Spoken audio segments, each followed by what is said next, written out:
Non sto abitando qui.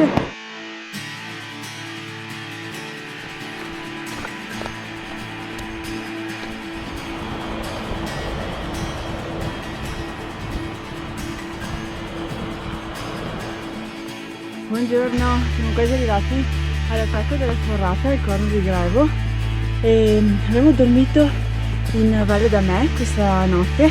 Il cielo era bellissimo, solo che stamattina mi sono svegliata con una punta di mal di schiena.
Stiamo andando verso Forcella Rossa, che è questa davanti a me, dove ci sono anche dei resti militari che risalgono alla Guerra Bianca, e da lì poi dovremo scendere, credo al Forcellino di Essera di 1621 se non sbaglio.